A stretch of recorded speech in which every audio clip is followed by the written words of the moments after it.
ॐ विश्वानि देव सविता दुरितानि परासुव यद्भद्रं तन्नयासुव। ॐ शांति शांति शांति। देवतुल्य भाइयों एवं शक्ति स्वरूपा माताओं बहनों, आज का समय बड़ा ही भयावह है। आज कलयुग अपने चरम पर है। हर तरफ मर्यादाएं विखंडित हो रही हैं और हर कोई विकास के नाम पर एक दूसरे को रौंद कर उस शिखर को छूना चाहता है। हर किसी के जीवन के एक ही केंद्रीभूत लक्ष्य जो है दिखाई पड़ते हैं कि कैसे हम सबसे बड़े धनवान, कैसे हम सबसे ताकतवर, कैसे हम सबसे ज़्यादा प्रभावशाली बन जाएं। इसके लिए चाहे जितनी ही मर्यादाओं को विखंडित करना पड़े, चाहे जितनी परिवारों को तबाह करना पड़े, लेकिन हम उससे गुरेज नहीं करते, हम उसकी कोई परवाह नहीं करते। लेकिन भारत भूमि की ये विशेषता रही है, गरिमा रही है कि समाज का मार्गदर्शन करने वाले महापुरुष इसमें सदैव विद्यमान रहे। शायद उन महापुरुषों का ही प्रभाव प्रताप है कि आज की ऐसी विषम परिस्थितियों में भी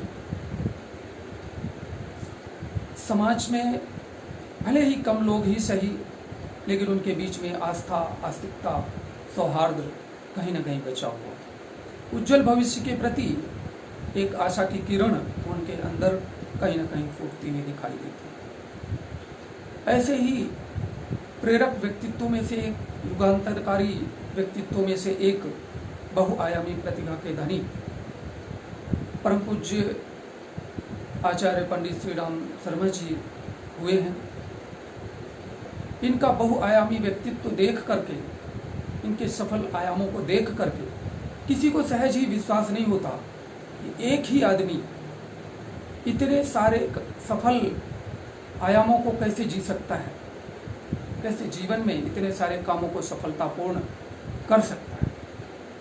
चाहे 3200 से अधिक पुस्तकों का लेखन हो, 24 लाख के 24 महापुरुष चरण गायत्री महाविद्या के संपन्न करने हो, चाहे 2400 गायत्री शक्तिपीठों का निर्माण हो, या लाखों की संख्या वाले गायत्री परिवार का संगठन हो, ये सारे के सारे उनके व्यक्तित्व के सफल आयाम लोगों द्वारा प्रमाण सहित स्वीकृत किए जाते हैं। लोग उनको मार्गदर्शक सत्ता के रूप में आज याद करते हैं और मार्गदर्शन प्राप्त करते हैं। इतने बड़े संत होते हुए भी, गायत्री के सिद्ध साधक होते हुए भी, उन्होंने कोई विशेष वेश विन्यास अपनाकर लोगों को अपनी ओर आकर्षित करने का प्रयास नहीं किया। आडंबरों का कोई सहारा नहीं।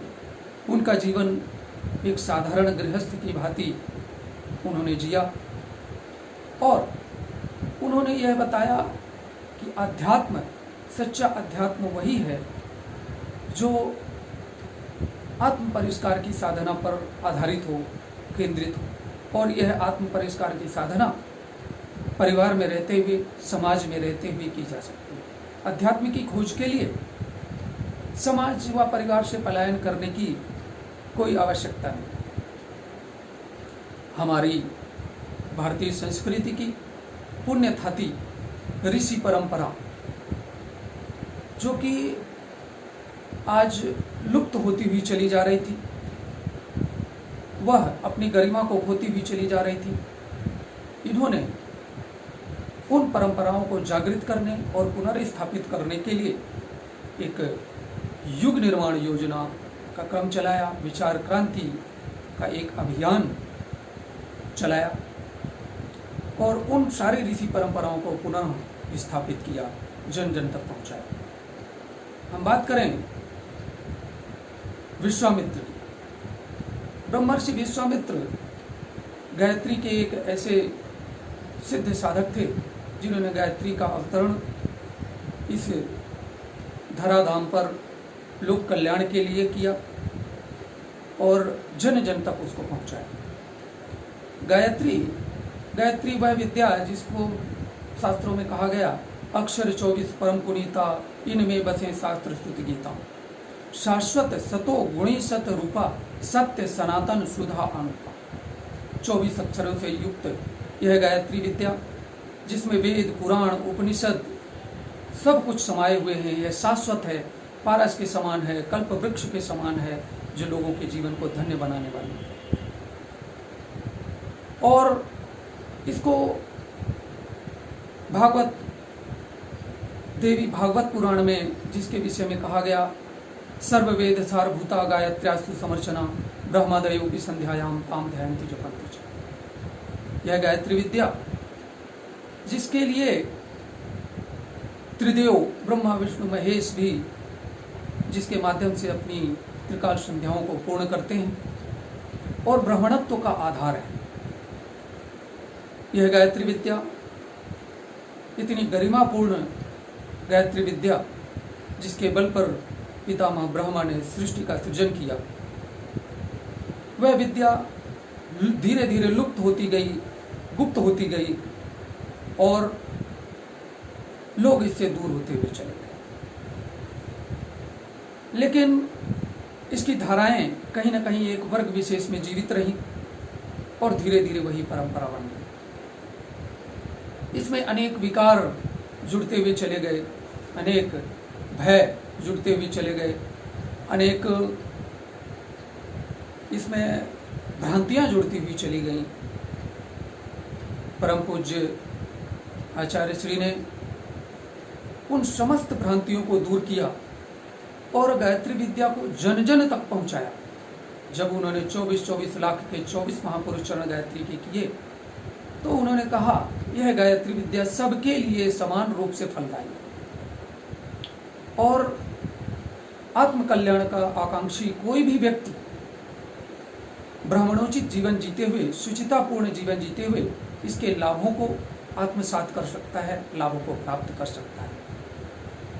और वह गायत्री मंत्र जो सन्यासियों, ऋषियों और साधकों द्वारा ही बोला जाता था और वह भी कान में बोला जाता था, वह गायत्री मंत्र लोगों के कान से होकर के और आज लोगों के घर घर में बोला और बजाया जा रहा है, जपा जा रहा है और करोड़ों की संख्या में साधक इससे लाभान्वित हो रहे हैं।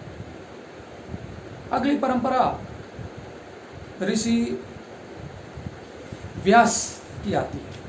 व्यास ऋषि एक ऐसे ऋषि हुए जिन्होंने आर्ष ग्रंथों का संपादन किया, उनको लिपिबद्ध किया, महाभारत जैसा अमूल्य ग्रंथ हमें प्रदान किया और 18 पुराण इन्होंने लिखे जो कि आज भी उतना ही लोकप्रिय हैं, श्रद्धास्पद हैं और जन जन की श्रद्धा का, आस्था का केंद्र है। बीच के मध्य युग में, अंधकार में काल जिसको कहा जा सकता है, उसमें लोभवश कहें या भयवश कहें, बहुत सारे लोगों ने इसमें मिलावटें की, साहित्य को दूषित करने का प्रयास किया और लोगों की आस्थाओं को डगमगाने का प्रयास किया। अनाप शनाप इसकी व्याख्याएं की गई। परम पूज्य आचार्य श्री ने वे वेद, उपनिषद, षड दर्शन जो कि गूढ़ ज्ञान का प्रतीक थे हमारे यहाँ, उन सब का सरल भाष्य प्रस्तुत किया जिससे कि एक सामान्य बुद्धि रखने वाला व्यक्ति भी उन गूढ़ बातों को समझ सके और जीवन में लाभान्वित हो सके। इसके अतिरिक्त रामायण, महाभारत, श्रीमद् भागवत, श्री सत्यनारायण कथा और गायत्री महाविज्ञान जैसे विषयों की सरल और युगानुकूल व्याख्या उन्होंने की कि वर्तमान संदर्भ में उनको किस रूप में, किस संदर्भ में लिया जाना चाहिए, इसको उन्होंने व्याख्यायित की। व्याख्यायित करने के साथ ही साथ अध्यात्म विज्ञान, धर्म विज्ञान, ज्योतिष, आयुर्वेद, योग, संगीत, मनोविज्ञान आदि न जाने कितने परिवार निर्माण से लेकर व्यक्ति निर्माण, समाज निर्माण तक अनेक विषयों पर उन्होंने सहस्रों किताबें लिख डाली। उनकी साहित्य की एक सबसे बड़ी विशेषता जो हमें दिखाई देती है वो ये कि ये केवल ज्ञान का संवर्धन ही नहीं करती, लोगों की समस्याओं का समाधान ही नहीं करती, बल्कि लोगों के अंदर, पढ़ने वालों के अंदर एक ऐसी हूक पैदा करती है कि वह समाज व संस्कृति के लिए अपना जीवन उत्सर्ग करने के लिए सहज ही तत्पर हो जाता है, सहज ही प्रयासरत हो जाता है। और जहाँ तक मेरा विचार है कि आज गायत्री परिवार का जो करोड़ों का विस्तार है, करोड़ों लोग जो इससे जुड़े हुए हैं, उनमें से 50 से 60%, 70% तक लोग उनके साहित्य की विद्यमान जो अंतर्वेदना है, समाज के प्रति जो पीड़ा है, संस्कृति के प्रति जो पीड़ा है, उसको दूर करने का जो भाव है, उससे जुड़कर लोग इनके साथ, अभियान के साथ जुड़े और अपने जीवन को समाज के लिए लगाए। अगली परंपरा महर्षि याज्ञवल्क्य की आती है। याज्ञवल्क्य एक ऐसे ऋषि जिन्होंने यज्ञ विद्या पर अनुसंधान किए, शोध किए और उसे जीवन का अंग बनाने का प्रयास किया। लेकिन जैसा कि भारतीय अन्य परंपराओं के साथ मध्यकालीन युग में, अंधकारमय युग में दूषित करने का प्रयास किया गया, पखंडों का उसमें आडंबर चढ़ता हुआ चला गया, वैसे ही यज्ञ विद्या के संबंध में भी हुआ। इसमें कई सारी कुप्रथाएं जुड़ती हुई चली गईं और यज्ञ सिमटता हुआ चला। हालांकि सन्यासियों और ऋषियों संतों के बीच में यह जीवित रहा, लेकिन जन सामान्य के बीच से यह दूर होता हुआ चला गया। आचार्य श्री ने अपने शिष्यों को इसका प्रशिक्षण दे करके यज्ञ का एक वैज्ञानिक प्रतिपादन किया। यज्ञीय कर्मकांड की व्यावहारिक व्याख्याएं प्रस्तुत की कि हमारे वर्तमान जीवन में इसकी क्या आवश्यकता है। यज्ञ केवल आत्ममुक्ति या आत्म शांति का ही साधन नहीं है, बल्कि यह जीवन को सर्वांगीणता देने वाला, सर्वांगीण स्वास्थ्य प्रदान करने वाला, रोगों से रक्षा करने वाला एक सुविकसित तंत्र है। और कहना ना होगा कि इनके ही प्रयास पुरुषार्थों का आज परिणाम है कि वह यज्ञ जो आश्रमों तक सीमित हो चला था, वह आज वहाँ से निकल करके घर घर तक, सुदूर ग्रामों तक पहुँच रहा है और एक सर्वांगीण चिकित्सा पद्धति के रूप में यह मान्यता प्राप्त कर रहा है, गरिमा प्राप्त कर रहा है। और अगली परंपरा आती है महर्षि पतंजलि की योग परंपरा। महर्षि पतंजलि ने योग के माध्यम से एक ऐसा जीवन दर्शन प्रस्तुत किया जो अपने सहज कर्मों को करते हुए लोग अपने जीवन में उत्थान कर सकते थे और उस मुक्ति के पथ पर चल सकते थे।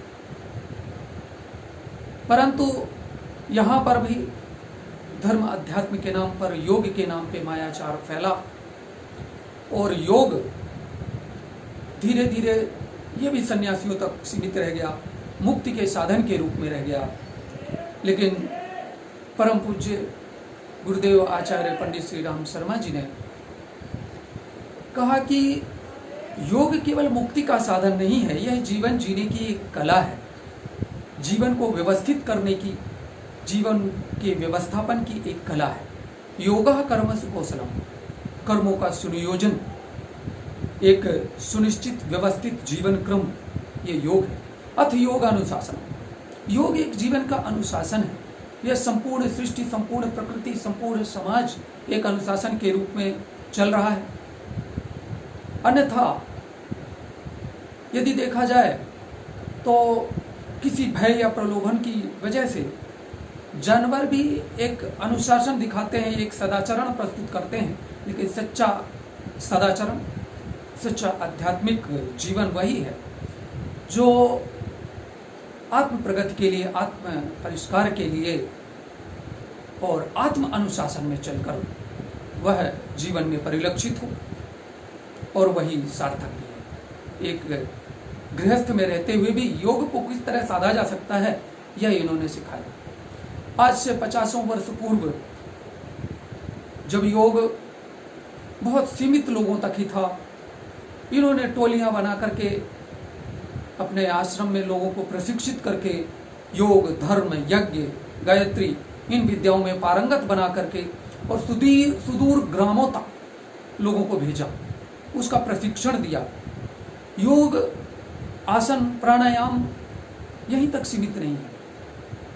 योग का एक बहुत बड़ा भाग जो कि यम नियमों के रूप में, एक जीवन दर्शन के रूप में, एक अनुशासन के रूप में था, उसको भी उन्होंने साथ में सम्मिलित किया और एक सहज क्रम में सामान्य गृहस्थ में रहते हुए योग को कैसे अपनाया जा सकता है, इसका प्रशिक्षण उन्होंने संपन्न किया, व्यवस्थाएं बनाई। अगला क्रम आरण्यक परंपरा। जब महर्षि जमदग्नि द्वारा निर्मित यह परंपरा काफी लोकप्रिय रही।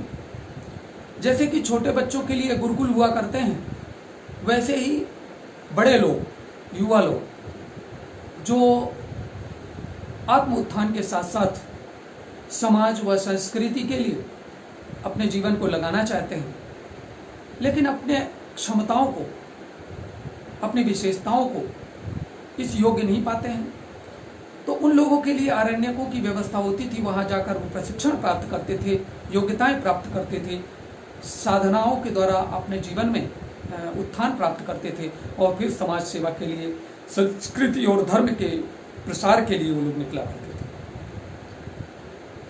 शांतिकुंज आरण्यक के रूप में विकसित हुआ और इसके साथ ही साथ इसके 2400 केंद्र जो गायत्री शक्तिपीठों के रूप में स्थापित थे, वह जागृत तीर्थों के रूप में, जागृत देवालयों के रूप में स्थापित किए गए और वहाँ से परिव्राजकों की एक व्यवस्था जो चली और लोगों को लोक शिक्षण का क्रम जो उन्होंने प्रदान किया वह अद्भुत था। शांतिकुंज में आरण्यक के रूप में 9 दिवसीय और 5 दिवसीय साधना सत्रों के रूप में आत्म परिष्कार की साधना का प्रशिक्षण लोगों को दिया जाता था और 1 मासीय सत्रों के रूप में व्यक्तित्व परिष्कार की गहन साधना कराई जाती थी, जिसमें स्वावलंबन से लेकर के और भाषण, संभाषण, संगीत, आयुर्वेद, योग आदि कलाओं में पारंगत बना करके धर्म, विज्ञान, संस्कार, यज्ञ आदि पर कुशलता प्रदान की जाती थी और यह साधक यहाँ से जो निकलते थे वो देश देशांतरों तक पहुँचते थे, सुदूर गांवों तक पहुँचते थे और वह परंपरा आज तक जारी है, आज तक सतत उसका पालन किया जा रहा है। गुरुकुलीय परंपरा का आदर्श स्थापित करने के लिए परम पूज्य श्री ने एक छोटा सा गुरुकुल यहाँ के बच्चों के लिए स्थापित किया और शिक्षा के साथ विद्या का एक अद्भुत समन्वय यहाँ प्रस्तुत किया। विद्या क्या? शिक्षा तो सब परिचित है। विद्या वह है जो संस्कारों से परिपूर्ण हो, स्वाभाविक संस्कार जो पैदा कर सके, सेवा के, करुणा के, भावनाओं के और एक इंसान भी बन सके, आदमी सच्चा इंसान किस तरह बन सके, यह विद्या निर्धारित करती है। हमने देखा है कि वहाँ के छोटे छोटे बच्चे यज्ञशाला में पहुँचते हैं, अनुशासित ढंग से वैदिक मंत्रों का जब उच्चारण करते हैं तो ऐसा लगता है कि भारतीय संस्कृति की परंपराएं इनमें कैसे घुलती हुई चली जा रही हैं, कैसे आत्मसात करते हुए चले जा रहे हैं। छोटे छोटे बच्चों को आश्रम में श्रमदान करते हुए, सफाई करते हुए सहज ही देखा जा सकता है। आने वाले आगंतुकों को स्वागत कक्ष में जब ये पहुंचते हैं तो वहाँ छोटे छोटे बच्चे ट्रॉलियों में उनका सामान लेकर के एक सेवा भाव से, सहज भाव से उनके गंतव्य तक उन्हें पहुँचाते हैं तो आगंतुकों की आंखें उस प्रेम से छलछला आती। पर्व त्योहारों के समय यहाँ आश्रम में लंबी भीड़ लग जाती है, जगह जगह लंबी लाइनें होती हैं। उस समय सहज ही देखा जा सकता है कि छोटे छोटे बच्चे ट्रॉलियों में पानी के बर्तन लिए हुए गिलासों में दौड़ दौड़ कर पानी पिला रहे हैं और लोगों को तृप्त कर रहे हैं। लोगों की आंखें सहज ही इन करुणा भावों से छलछला उठती हैं और सेवा भावों को देखकर सोचते हैं कि हम भी अपनी संतानों को ऐसा ही बनाएंगे। यह प्रेरणा लेकर के यहाँ से वो लोग अपने घरों के लिए प्रस्थान करते हैं। और एक जो महत्वपूर्ण बात हमें देखने में और सबसे ज़्यादा प्रभावित करने वाली महसूस होती है कि यहाँ जाति पाति का भेदभाव कहीं दिखाई नहीं देता। कहने के लिए तो बहुत सारे लोग इस विषय पर वक्तव्य देते हैं, लेख लिखते हैं, लेकिन यदि वास्तविकता में कहीं उदाहरण इसका देखना हो तो वह है गायत्री परिवार, जहाँ जाति पाति, ऊंच नीच, स्त्री पुरुष का कोई भेदभाव नहीं। और दूसरी चीज, अपनी क्षमताओं योग्यताओं के हिसाब से यहाँ हर कोई कार्य करता है, अपनी जिम्मेदारियों का वहन करता है। किंतु जहाँ पारिवारिक जीवन निर्वाह की बात आती है, वेतनमान की बात आती है, खर्चों की बात आती है, वहाँ एक अच्छे परिवार की जो व्यवस्थाएं होती हैं, उसी तरह संपूर्ण गायत्री परिवार में एक पारिवारिक व्यवस्था के अंतर्गत सबको जरूरत के हिसाब से, आवश्यकता के हिसाब से इच्छित राशन और मानदेय प्रदान किया जाता है। चाहे कोई मैनेजर की कुर्सी पर बैठने वाला हो, चाहे कोई सहायक कर्मचारी के रूप में जड़ी बूटी, भोजनालय, पुस्तकालय आदि में कार्य करने वाला हो, सबको समान वेतनमान। यह समाज की एक बड़ी ही आदर्श व्यवस्था यहाँ देखने को मिलती है। और हमें ऐसा महसूस होता है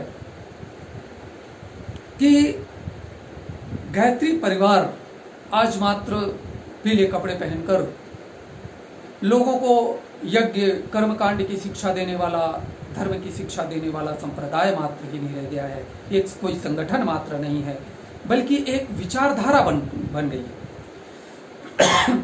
एक ऐसी विचारधारा जो धर्म व संस्कृति के उत्थान के लिए, समाज के उत्थान के लिए, पर्यावरण के संरक्षण संवर्धन के लिए, निरंतर अपने जीवन को लगाने के लिए, उत्सर्ग करने के लिए सहर्ष तैयार है। और युग निर्माण की यह अवधारणा, विचार क्रांति की यह अवधारणा गायत्री परिवार के रूप में जो आज जन चेतना बनकर प्रवाहित हो रही है, हमें ऐसा लगता है कि इनका जो मूल सिद्धांत हम बदलेंगे युग बदलेगा पर आधारित है, यह निश्चय ही उज्जवल भविष्य के लिए मार्ग प्रशस्त करेगा और सबका कल्याणमय पथ प्रशस्त करेगा। इन्हीं बातों के साथ मैं अपनी बात को विराम देता हूँ। ओम शांति शांति शांति। धन्यवाद।